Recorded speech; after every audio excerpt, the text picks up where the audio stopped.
Τη σημερινή συνεδρία της Επιτροπής Νομικών εξήγησα στον Πρόεδρο και στα μέλη της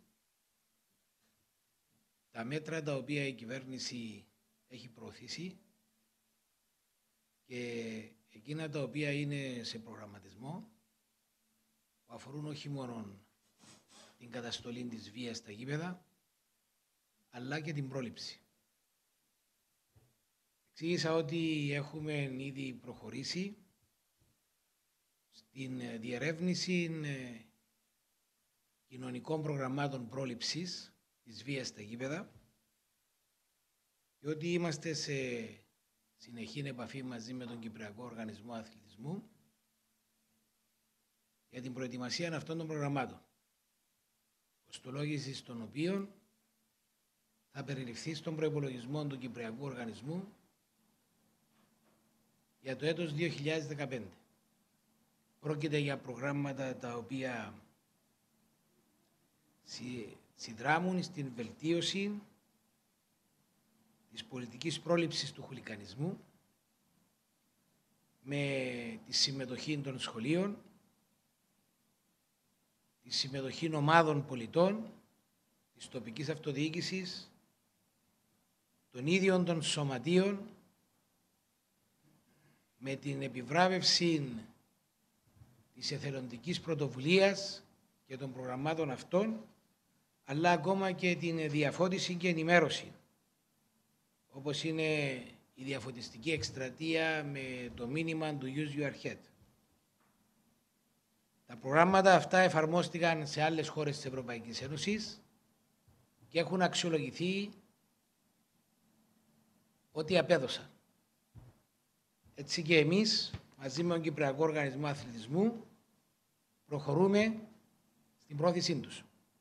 Πρόσθετα, επεξήγησα ακόμα μια φορά τον προγραμματισμό της κυβέρνησης αναφορικά με την προώθηση του μέτρου της έκδοσης κάρτας φιλάθλου και της κατάργησης της ανωνυμίας στα γήπεδα. Επισήμανα ότι το πακέτο μέτρων συζητήθηκε τόσο με τα σωματεία, τους προέδρους και γενικούς διευθυντές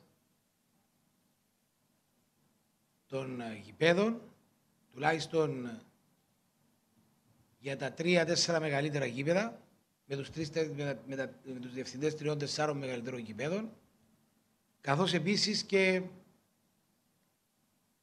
με την Ομοσπονδία της ΚΟΠ και τον Κυπριακό Οργανισμό Αθλητισμού, με τον οποίο είμαστε σε μια συνεχή επικοινωνία και διαβούλευση. Το νομοσχέδιο είναι εφαρμόσιμο και ήδη εφαρμόζεται. Στις δε περιπτώσεις που μπορεί να παρουσιαστούν κάποια προβλήματα, όπως σε κάθε νομοσχέδιο, κάθε νόμο μπορεί να τροποποιηθεί. Δεν βλέπουμε να δημιουργούνται οποιαδήποτε αδιέξοδα, τουλάχιστον στο πλαίσιο που έχει εφαρμοστεί μέχρι σήμερα, και ούτε υπάρχει οποιοδήποτε αδιέξοδο στην εφαρμογή της κάρτας φιλάθλου. Εκείνο που θέλω να επισημάνω είναι η κυβέρνηση προώθησε με νομοσχέδιο τη δυνατότητα έκδοσης κάρτας φιλάθλου από τα σωματεία και από τον Κυπριακό Οργανισμό Αθλητισμού. Η Βουλή αποφάσισε διαφορετικά και στο τελικό κείμενο που ψηφίστηκε ρυθμίστηκε η έκδοση κάρτας φιλάθλου από τον Κυπριακό Οργανισμό Αθλητισμού και σε περίπτωση που αυτός δεν θα μπορούσε να ανταποκριθεί στα χρονικά πλαίσια που καθορίστηκαν στον νόμο, θα μπορούσε να παραχωρήσει αυτή τη δυνατότητα στην ΚΟΠ. Από τη στιγμή που η ΚΟΠ δεν αποδέχεται την έκδοση της κάρτας φιλάθλου, αυτή η αρμοδιότητα έχει αναλυφθεί από τον ΚΟΑ. Και ο ΚΟΑ προχωρεί στον προγραμματισμό του για την έκδοση της κάρτας φιλάθλου. Και είναι σε μια, θα έλεγα, διαβούλευση τόσο με το γραφείο του Γενικού Ελεκτή όσο και με άλλους φορείς στην προσπάθεια να προετοιμαστούν οι όροι του διαγωνισμού. και με την συμπλήρωση των όρων του διαγωνισμού να υπολογιστεί και το κόστος το οποίο θα κληθεί του μέτρου αυτού. Ο ΚΟΑ να καταβάλει κόστος το οποίο θα είναι ανακτήσιμο.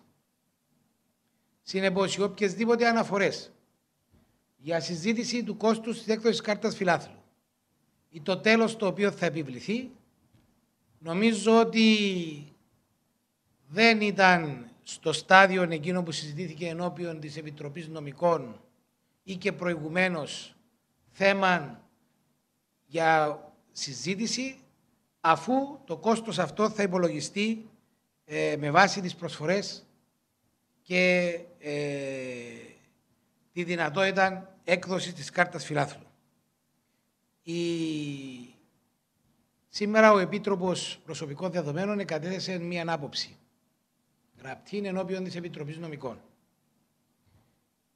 και κατέθεσε τη δική του άποψη, με την οποία επιτρέψτε μου να εκφράσω κάποιες επιφυλάξεις, τις οποίες μάλιστα έχω εκφράσει ενώπιον της Επιτροπής και έχω επεξηγήσει τους λόγους γιατί είχα επιφυλάξεις και ζήτησα από τον Επίτροπο Προσωπικών Δεδομένων να έχουμε συνάντηση για να συζητήσουμε την άποψή του. Τις επόμενες μέρες θα πραγματοποιηθεί αυτή η συνάντηση, καθώς επίσης και θα ζητηθούν και οι απόψεις της Επιτρόπου Διοικήσεως, στη βάση της εισήγησης την οποία κάνει ο Επίτροπος Προσωπικών Δεδομένων. Γιατί η άποψη του Επιτρόπου εγείρει ζητήματα που έχουν να κάνουν με την στοχοποίηση μερίδας πολιτών, αλλά και την παραβίαση της αρχής της ισότητας. Θέματα τα οποία θα πρέπει να εξεταστούν από την Επίτροπο Προσωπικών Δεδομένων, από την Επίτροπο Διοικήσεως. Επιπρόσθετα, έχω επεξηγήσει ενώπιον της Βουλής, της Επιτροπής, τι ισχύει σε αρκετές χώρες της Ευρωπαϊκής Ένωσης. Και από τη μελέτη την οποία έχουμε κάνει, φαίνεται ξεκάθαρα ότι είτε δια νόμου, είτε με σχέδια, που είτε έχουν εγκριθεί από τις ομοσπονδίες ή έχουν εκδοθεί από τα ίδια τα σωματεία, σε άλλες χώρες της Ευρωπαϊκής Ένωσης υπάρχει καθολική έκδοση κάρτας φιλάθλου για όλους όσους πηγαίνουν στα γήπεδα. Και αυτό είναι το ζητούμενο, με βάση την εισήγηση του Επιτρόπου Προσωπικών Δεδομένων. Εάν η κάρτα φιλάθλου μπορεί να εκδοθεί καθολικά.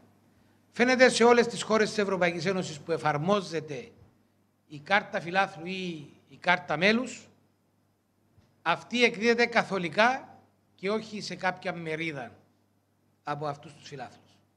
Αυτό το σύστημα επιλέξαμε να εφαρμόσουμε.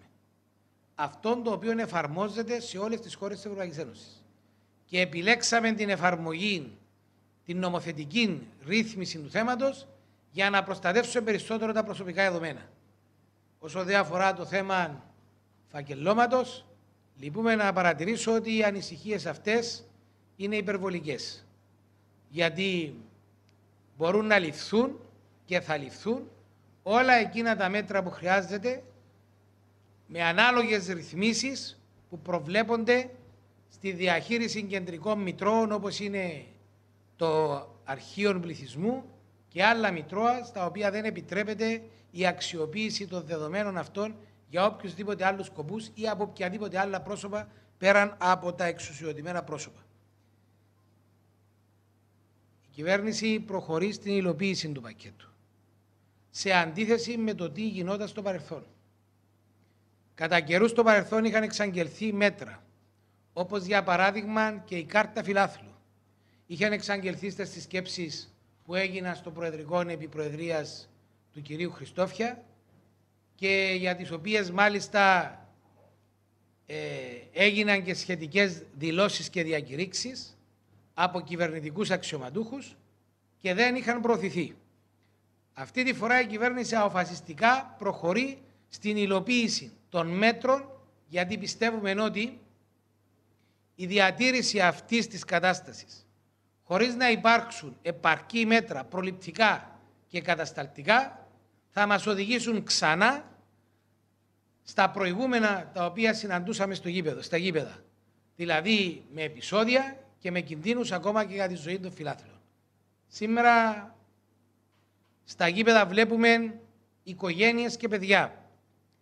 Θέλουμε αυτή τη δυνατότητα να την προσφέρουμε σε όλους τους πολίτες με ασφάλεια. Αυτή είναι η προσπάθεια μας. Η προστασία όσων επιθυμούν να πηγαίνουν στο γήπεδο. Ανεξαρτήτως ηλικίας, χωρίς να υπάρχουν οποιοδήποτε, διατρέχουν οποιοδήποτε κινδύνους.